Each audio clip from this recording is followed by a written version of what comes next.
Value add? You mean my cell phone number? Welcome back, podcast listeners, to another amazing episode of the Perfect RIA podcast. We are so happy to be here today. Of course, myself, Micah with my amazing co-host, Matthew Jarvis. What's going on, Jarvis? I'm good, doing good. Micah just wrapping up the last day of a trip down to Mexico to do some mountain biking and scouting for potential some living locations. So it's been a lot of fun. Outstanding. Yeah, I'm down in Arizona. Of course, we record this a little bit in advance, so by the time this airs, the weather will be nicer in our home states. But right now, it's really not the best place to be. So we've been down in Arizona for a couple of weeks with the family, just hanging out and having a good time. It's been nice. Yeah, and Micah, this traveling and spending time in other parts of the world, it segues nicely into our topic today, Yes. which we have advisors all the time say, well, hey, you're in Mexico, you're in Arizona, you're in Japan, wherever you are in the world. Don't clients notice that? Don't clients have an issue that? And when they call your cell phone, how does that work internationally? We say, whoa, hang on a second. Clients don't ever call my cell phone. And that's really what we want to look at today, Micah, is there's a lot of advisors who are using their cell phone as a way of like instant communication with clients. And they think in their mind, this is delivering massive value, but in reality, it's really thwarting massive value. It definitely is. It's definitely going the opposite direction, and we're going to talk about that now. I will say, when I first started in the industry, up to well, it's been a lot of years now, but I used to give out my cell phone number, so I was totally guilty in that camp, right? So this is not that I've never done this. I absolutely have. Now I've had the same cell phone number since I was 16, so that does mean I do have some clients with my cell phone. So what we're going to chat about is how do we delineate between these different types of communication. I also have clients that I hang out with on a personal level, therefore they have my cell phone number. So how do I delineate these things, right? To really make sure I'm saying, hey, my business focus, my value add is not my cell phone number. Now, the vast majority of my clients, the vast majority, probably 80+%, do not have my cell phone number, right? It's been clients either for a long time or clients that I hang out with personally that are going to have it. So a couple of things with it, Jarvis. Let's go through why is it a bad idea, number one, to give out your cell phone number? And then we're going to talk a little bit about the exceptions and how to handle it if you've already given out your cell phone number or when we get this question in the future. Yeah. And there's a lot of reasons not to. And I'm always trying to think of the reasons advisors have why they're giving it out, right? Like I want it to be available for my clients whenever they need me. I want them to feel like we've got white glove service. And I think that's one where we need to step back and say, is that in fact delivering on what you think it's delivering, right? What other service or professional do you have their cell phone number, right? And even if you say, hey, I want white glove means being available. Well, it does, but within realms. Like even if I want to go stay at the Ritz-Carlton, if they don't have a room available, they're going to say, Mr. Jarvis, I'm really sorry, there's just no rooms available. And they're like the epitome of white glove service. So Mike, I think sometimes there's this misnomer that being available, being reactive is value add, and it's not that at all.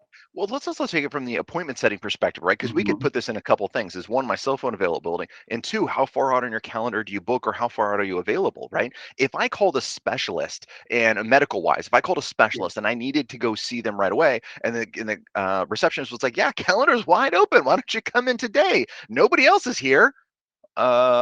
Is this really the specialist that I want to see? Versus if I call a specialist to a field that I really need, they say, hey, we're really booked. We have one opening in 6 months at 2:00.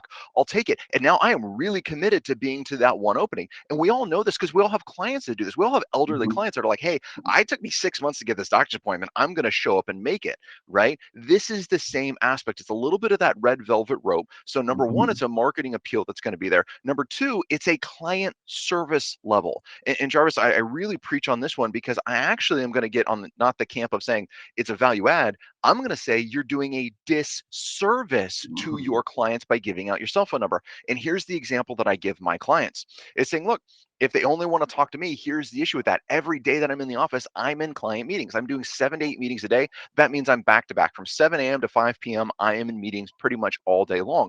And if you called my cell phone, if you called my desk phone directly, you're not going to get me. You're going to get voicemail. And I may check that by the end of the day, but I probably won't because I'm going from meeting to meeting. So that is one option. Or you can call our front desk and our receptionists, our relationship managers are empowered to help you and to solve your problem. And guess what? If it's an emergency and because we've gone through our communication policy, which we're going to talk about in a little bit, if it's an emergency, they know to elevate that and the relationship manager knows to get me so I get back to you the same day. So what is a better level of service? I may or may not get back to you because I'm in meetings all day, or we have a dedicated system to make sure the clients are taken care of. Totally.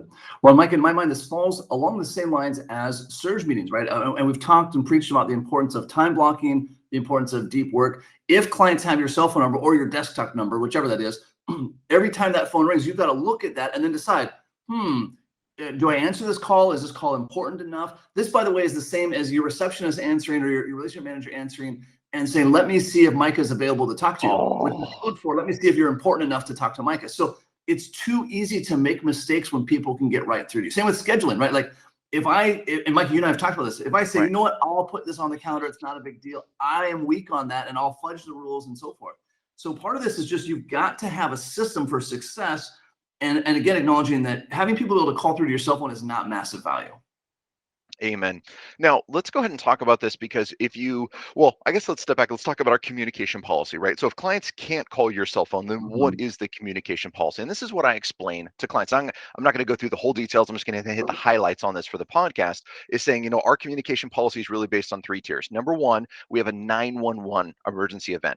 Mr. and Mrs. Client, this is whatever you decide is an emergency, but this is 911. Now, I say 911, not just emergency. The reason I say this is people know the difference in something going wrong and dialing 911, right? People instinctively know that. So I don't just say this is your emergency number. I say this is the 911 emergency number. You can call, and you can call the office and say, hey, this is an emergency. I need to speak to Micah today. And guess what? The relationship manager can do a fantastic job of chasing me down no matter where I am in the world. And I'm going to get back to you because this is your emergency. We're going to make sure you're taken care of. Now, Michael, let me just pause you there for a second and stop me if I'm wrong here, but that does not mean that the relationship manager puts the client on hold and starts ringing through all of your numbers, your cell phone, your satellite phone, whatever that case is, right? They're not saying, like, please hold and I'll track Micah down.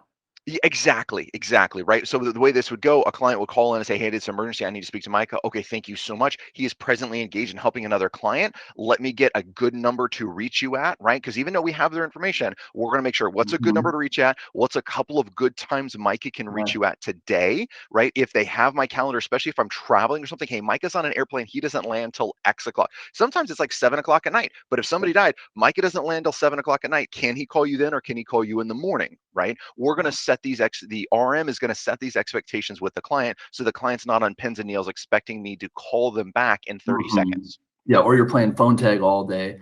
Exactly. And it's important to remember, we don't operate in a profession where someone has to be contacted back in the next 2 minutes. It's not as though they've had a heart attack, and if they don't get medical attention immediately, they're going to die, right? There's really just nothing that goes on that's so urgent that, and again, like your example, what if you're on a plane? Should they call the airline and try to get the plane to emergency land? I mean, that's obviously hyperbolous, but if you're saying, hey, client's got to get a hold of me at any time, what if they call at 2 o'clock in the morning? What if you're in the shower and they call? Do you take the call in the shower? Like, I'm being silly here, but we're all intentional already about when we take calls and when we don't. We're just saying, be more intentional about that. So super funny story. When my dad was traveling, this was really kind of back really before cell phones were out there and there's payphones, etc. He was sitting on the airplane, and his stewardess came back and said, excuse me, Mr. Shalansky, we got a call from your office, and when you land, you need to call your office. And so now the entire flight, he's like, holy crap, what happened? And really, it was my mother just wanted to chat with him about something. So she elevated it through the airlines, right? So clearly that is an option, but maybe not the best option. All right, so side note. So number 1, we go through our 911 policy that's going to be there. And I always start with the 911 policy because I want to make sure the client knows they have virtually unlimited access to us in these events. Okay, then the second level of communication that comes up is saying, you know what, maybe it's not an emergency event, but maybe you have a question that needs to be answered the next couple of days. That's perfect. This is where I appreciate phone calls and not emails. Everybody gets a ton of emails, even though we have a dedicated client email. If this is a time-sensitive event, I would really appreciate you calling the office to make sure we get back to you, because Mr. and Mrs. Client, remember, email is just mail, and it all takes a little bit to get back to, and I'll kind of laugh about that. I said, and the third level of communication is just general information, right? Of saying, hey, something's changed, something's updated, maybe I need to talk about it in my next meeting. Perfect. Oh, you're always welcome to call. Those are great things for emails as well. You can just send them an email, and we can make sure we get back to you in a timely manner. Won't be the same day, maybe it's the next day or so, just based on how many emails we're getting in. Is that going to be okay with you? And clients, and Jarvis, give me any pushback here, but clients really appreciate that because they know what to expect. Well, then you have to, and I know your team does this, you have to deliver on those expectations and also not over deliver on them, right? So if they're calling with that non-urgent issue and your team says, wait, let me run down the hall and grab Micah right now, it's going to confuse the client, right? Because you have to set and reset expectations, and people are always looking for Are you doing what you said you'll do? And I know that's a thing that we really harp on this podcast, Yes. right? Do what you said you're going to do. That includes, so you might think like, oh, I'm going to give this client an extra level of reactiveness, therefore I'm going above and beyond, but it's not. You've gone back on what you said you were going to do, and it confuses the client, and it starts to plant these seeds of integrity issues in there, as small as that may seem. And this may be, and now let's not be too dramatic about this because it only happens like maybe once a year, that there's a real emergency happens while I'm traveled. I've called clients from the airport before because there's a death in the family, Sure. and it was in between flights, and the client knew I was traveling, and there was, Jarvis, to your point, there's really nothing that needed to be solved right then. Yes. We're just such a trusted advisor. The client needed to talk to us, and those are times, and again, these are the once or twice a year that's going to happen. Do what you said you're going to do. Totally. So Micah, if an advisor has been giving out their cell phone number to clients, or if, and I talked about this quite a bit in my book, if in Deliver Massive Value, if people are calling in, they can get straight through to the advisor, and we won't belabor all the reasons that's a problem. How do you reset those expectations? Because again, if I'm going to the client and before they thought, anytime I have a question for Jarvis, I can just call him on his cell phone, it's no big deal. And I change that, that can occur like I'm taking something away, like they are losing out, like they're getting the short end. So how do we reset expectations in a way that makes the client feel like they're coming out ahead? Absolutely. So there's a couple of ways that we could do this. Like number one, how many clients are calling? Is it kind of a random few, or is it every single person has your cell phone number? Let's go with every person has your cell phone number just for fun. Sure. Let's go dramatic with this. Example, Exactly. All right. So if everyone has your cell phone number, here's a simple thing that you could do. It says, you know what? Due to the number of volume of spam calls and other calls that I'm getting, I'm not able to perform the client service that I would like to. So the great news is we've created a dedicated client number that now you get to call to make sure your calls are priority in our office. So I would lead with that. Now, this could be a virtual number through RingCentral, through Google Voice, through whatever. You could have a dedicated number that clients get a call into, just like a dedicated client email. You have a dedicated client number that clients can call into. It says, now, great news. When you call that, I'm going to use my office as an example. Sierra is more than likely going to pick up the phone because she is dedicated relationship manager to make sure she's taking care of you. And what we don't want to happen, Mr. and Mrs. Client, is we don't want you to go to my voicemail and then me not get back to you because I'm in meetings all day. We really want to make sure you're taken care of. So Sierra's going to try to help. If it's something that she's empowered to do, like set an appointment, help with the money distribution, those types of things, she's going to take care of it on the spot. If it's something that you need my help for, again, this is our communication policy. I am delighted. She's going to be delighted to set a time that we can get back together. Now, it's important to remember, and I love that verbiage, that you're going to have to, anytime you're resetting expectations or just reconfirming expectations, you're going to have to make that message several times. You can't think that that's just going to be a one-time passage. Same with surge meetings, same with value add, same with bringing on a new advisor, whatever that is. This message has to be repeated several times and always from the angle of, Mr. and Mrs. Client, here's why I'm doing this for your benefit. Now, it needs to be in your heart of hearts for their benefit. This cannot be some like sly marketing terminology. No, for your benefit, we're going to rip you off. But it really is like them calling you while you're sitting out back having a margarita and you're trying to decide if you should answer that call or not and trying to run your mind on what it is that they need. That's not you delivering massive value. However, Mike, like you said, them calling Sierra at your office, she then knowing what they need to talk about, getting everything in line, getting the case prep, knowing when your calendar is, knowing when your plane's going to land, whatever the case may be, that is delivering massive value because the client wants an answer to their question, not necessarily that second, but they want the right answer. Yeah, and with the relationship manager, the internal communication policy, Jarvis, back to your point, doing what we said we're going to do, really has to be outlined. When do you have to wrap that communication up, right? That is when does it have to be complete? You're coming back with an answer. This is really, really important to do. Another like fascinating, sorry, I'm going to take a little sidetrack here. Please. Another fascinating thing, which I didn't really realize before, but my clients will tell the RMs things they won't tell me. Now, it's not things like financial stuff, right? They're going to tell me all the financial stuff, but the personal stuff in their life, the RM, because they're really high eyes, they're really intuitive, they like that conversation. They're going to blend with these clients and they're going to hear more about their personal life than I hear about. And it really helps them kind of bond more to the team and to the firm. So it's a huge benefit. Totally. You know, Micah, something else I learned in this process is when resetting the expectation of clients, I early on was tempted to say, listen, you just need to talk to Colleen because she takes care of those things. But what occurred for clients is was like me dumping things off to what in their mind was the B team, which is no disrespect to Colleen or anyone else on my team. But by doing the process where because clients think like, oh, I have a financial question, Micah's my guy, I need to talk to Micah. And instead of your team saying, hey, listen, what you really need to do is talk to me, they can go through this whole process. Oh, cool. Yeah, Micah's always excited to talk to you. I know that he loves talking to you, right? Setting these expectations. Can I tell him what it's regarding so that he can be prepared? Oh, well, I need to update the bank account. Oh, you know what? Great news. I can take care of that for you right now. Da, da, da, da, da. Do you still need to talk to Micah? No, that was actually all I had. Perfect. Great. Thank you so much. And so we've, again, delivered massive value in a way that makes you a far more effective advisor. Yeah, and this is one when I'm talking to clients as well that I got to hold the line on. Like, I do not Mhm. book client appointments. Number one, because I'm going to screw it up. Yeah. Like seriously, I really am. I'm going to violate my appointment setting rules. I'm not going to book it the way it should be in the system. Like all of those fun things. And I jokingly will tell clients this as well when they ask when I'm on the phone with them or when I'm in person. They're like, "Hey, can we just set our next appointment?" Says, "You know what? Every time I touch the calendar, I break it, and I Yep. create a lot of work for the ladies." And I point out to the front desk, and they laugh about that. So if it's okay, we'll step out and I'd love to have Sierra help book our next appointment. Is that going to be okay? Yeah, that'd be great. And guess what? They're used to that because that's every other profession does that same thing. Now, Yeah. Jarvis, what about those one or two clients that when you're making this transition are going to come back and they're going to say, you know what, Jarvis, I think it's really cute. You have your team and you have all these other things, but you're my guy. I only want to talk to you.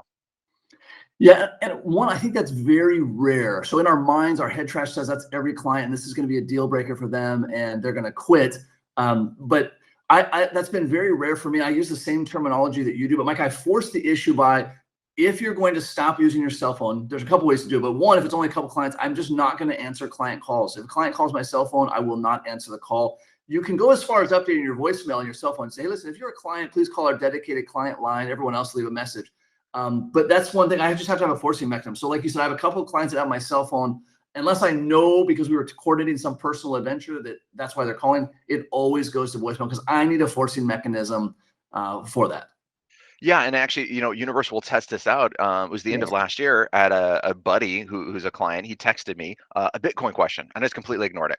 And his wife was actually really funny because I guess they were talking about it when he went to text me, and she was like, "Look, he's not going to respond to any business stuff in text. He's just not going to do it. You need to call his office." He's like, "No, no, no, I'm just going to text him." And I completely ignored it. And he ended up calling me. We were chatting about shooting and other things, and he asked, "Hey, what about this question?" I said, "Hey, I cannot conduct business via text on my cell phone. You can't be sending me these messages." And he started laughing. He's like, "All right, I'll call the office." So you have to hold the line. Now, I blame the SEC, right? Because our cell phones are not set up for client communication. I don't have text recording. I do not text clients about business. Period. End of sentence, right? So it's very easy on this thing of saying, look, because of the communication rules of the SEC, I can't do this. Here's the channel of communication. Jarvis, any pushback on that? Well, I was just thinking, I know that there's some advisors listening, they're going to say, wait, my CRM, my whatever does record my text, therefore it's no Well, big don't. deal. And my clients prefer text. And my thought is always, is your relationship so superficial, right? Is your advice so Ooh. superficial that it can be delivered in just a couple of texts? And really, is that the exchange you want to have if you ever end up with an SEC audit or you end up in court? Like, well, I had this message that said, smiley face, winky face, let's buy Bitcoin.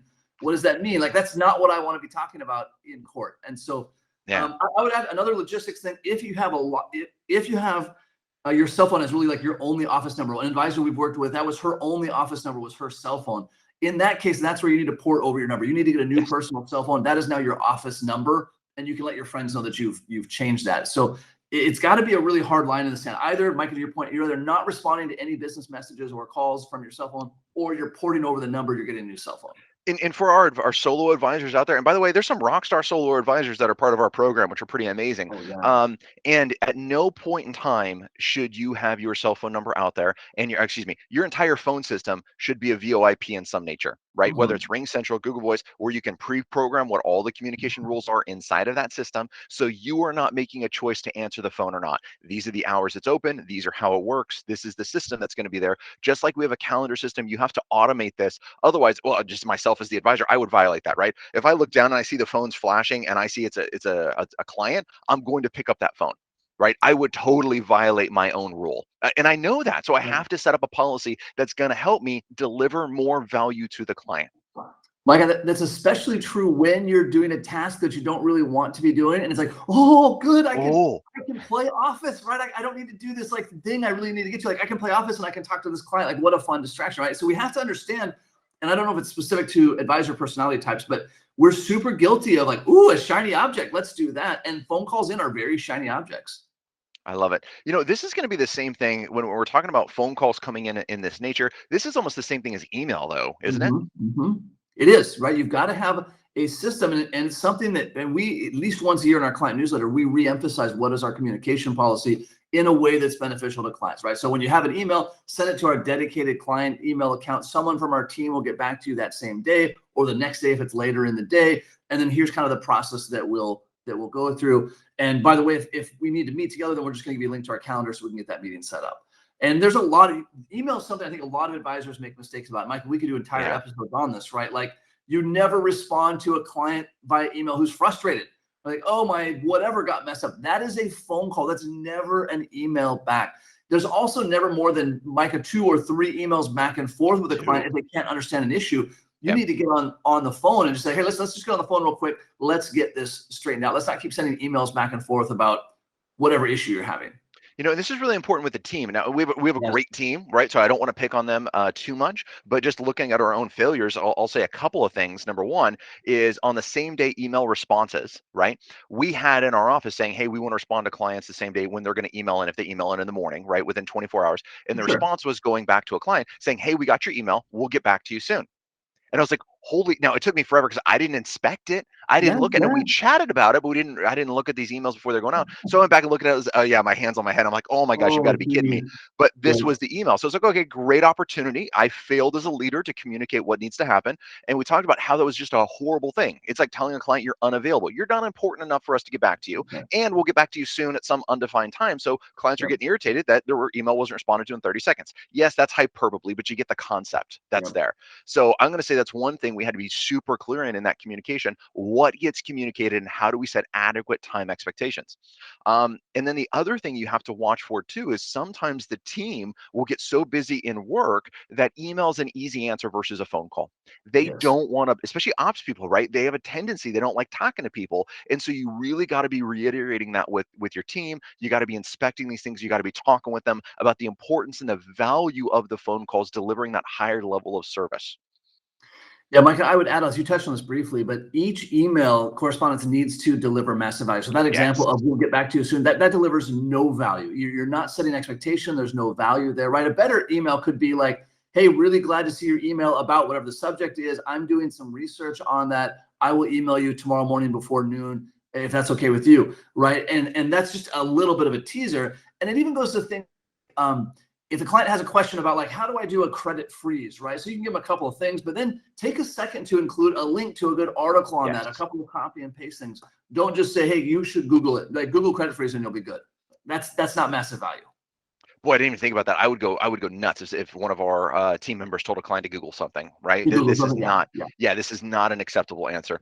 This is also where previous newsletters come in. So we have a policy in place. So our Backstage Pass members and Invictus members, we'll go ahead and throw this in there, that anytime someone has a credit breach, right, or any fraud that takes place, we have now a policy in place on how we're going to help the clients respond to that. We've have previous newsletters we've put out. We have links to the FBI. We have links to the police department, etc., that says, okay, great, here are the steps you need to go through, because clients generally call us when something like that happens. It's okay, great, here's the things to check, here's how to go through. So we're going to talk with them on the phone, but Jarvis, to your point, we're going to send them, hey, here's our newsletter that we sent out about this, here's the link to the FBI to report this fraud, here's the link to the police department to file a police report, right? All of these different things, and we're not going to tell them good luck. Yeah. You know, Micah, something along the lines of these phones is having scripts available for your team. And I've learned a couple lessons. We can do podcasts on this too. But when I was doing my boat trip, we had a whole client. The team was very worried about what clients would say. So I printed and I had them on their desks, a list of scripts of things to say. If a client asks this, what can we say? But what I discovered, Micah, is the team wouldn't tell me there were some scripts they were not comfortable saying. And I would kind of notice, I would leave my door open so I could sort of overhear. Doesn't work as a thing with virtual employees. Right. Then I would work with the team like, okay, what would you be comfortable saying? What's authentic to you? And what are you comfortable saying? So just because you told the team, like, here's what happens when someone emails, or here's what happens when someone calls, if they don't understand why that's in the client's best interest, it's not going to work. And also, this is where practice comes in, right? So one of the things that we're actually changing some things in our office. So we're not going to talk about them now. I'm going to make sure they work, and then I'll let you guys know how it's going through. But one of the things I told the team is saying, look, I am dedicated to practicing this 100 times out loud before I say it to a client one time. And I wanted the team to know that, because this is something instinctively we kind of know of saying, you know what, I don't want to buffalo through something. I don't want to bull through something Oh, that I don't really understand when in front of a client. I want to practice this so much. When someone asks me my name, it's Micah Shalansky. I know what my name is pretty good, just rolls right off my tongue. I yeah, yeah. generally don't mess it up, right? So I want my responses to be the same way, but I also need my team to do that. So I'm going to lead by example and saying, I'm going to practice these 100 times, and then I'm going to engage with the team and I'm going to show them how I do this. And I expect them to do the same thing. I'm not going to give them a script and say, good luck, go to town on this. Really, I need to say, great, I need you to practice this and come back to me. Jarvis, to Mhm. your point, because then you're going to find out if they're not comfortable saying it. Yeah, yeah. A great example we've talked about before on the podcast is with prospects calling into the office. These prospects would end up on my schedule that weren't qualified because I don't charge. Micah charges for them, so it takes care of that. That's a discussion we've laughed about many times. And I kept telling Colleen, "Hey, you need to ask these people how much money you have. You need to ask them. You need to ask them." And she never would. And so I finally said, "What's going on here?" She's, I'm just not comfortable asking someone how much money they have." Okay, cool. So then I had a choice. Like I could force it somehow, but it's so far out of her comfort zone, it wasn't going to Right. happen. And so we created another system. All right, would you be comfortable doing this? Would you be comfortable telling them to go back to the website and look to make sure that they're qualified to work with our team? Oh yeah, I would. I have no problem saying that. Perfect. So yeah, you need to inspect, right? You need to inspect what you expect with your team, be it the phones or anything else.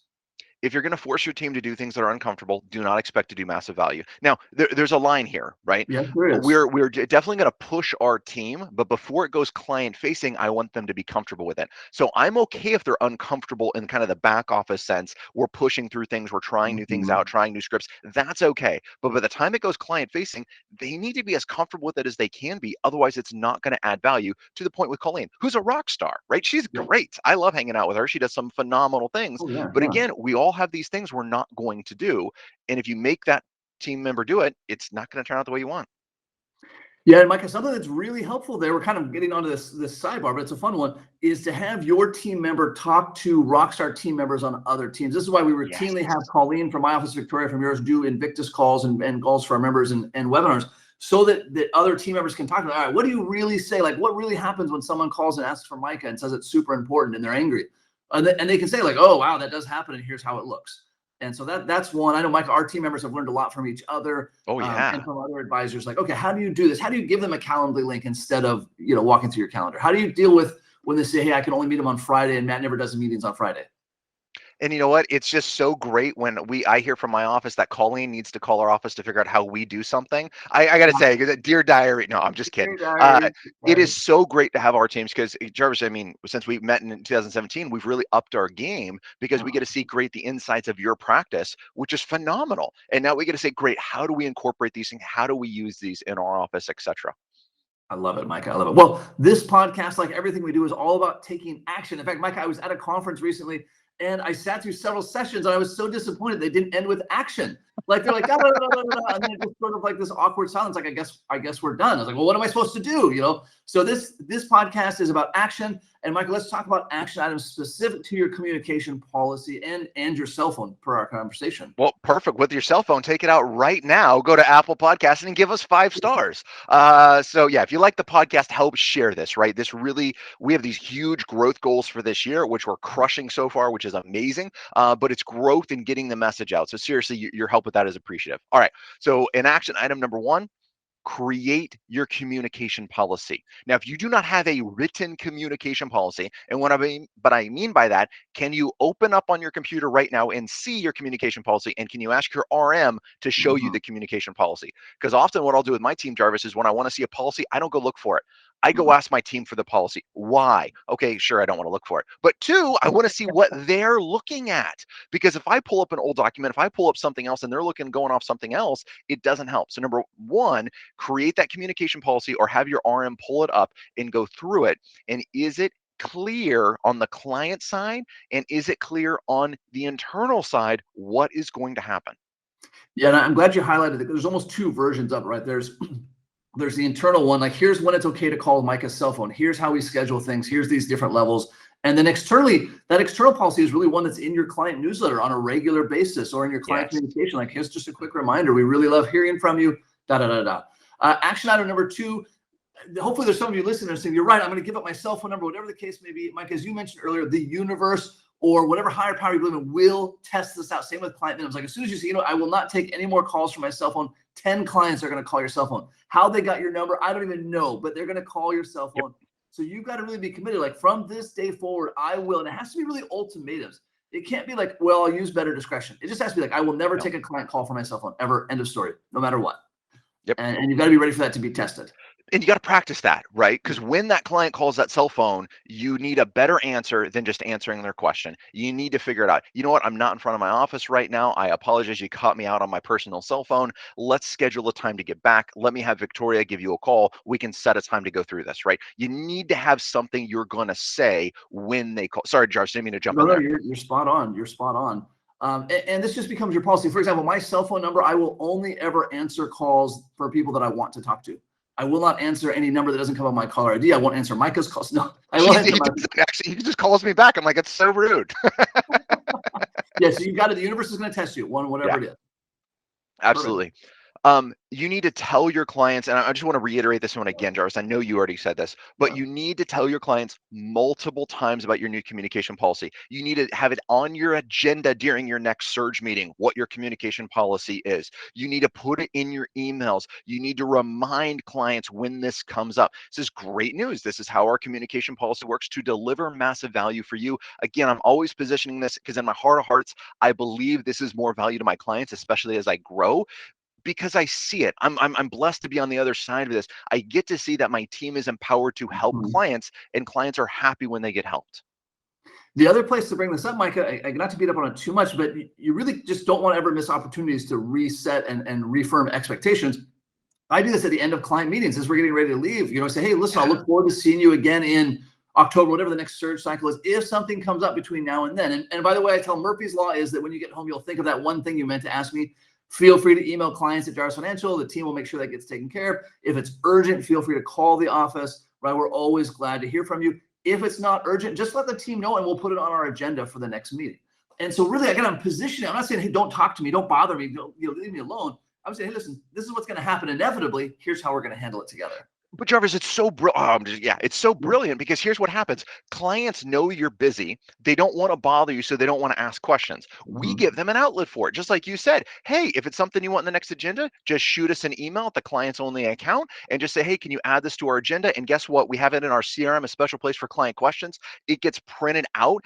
And we have sometimes clients that'll randomly just email questions for next thing. Great news, right? They really don't need it answered then. They want it on the next agenda. We have a placeholder for it, and clients love it. They love it. Yeah.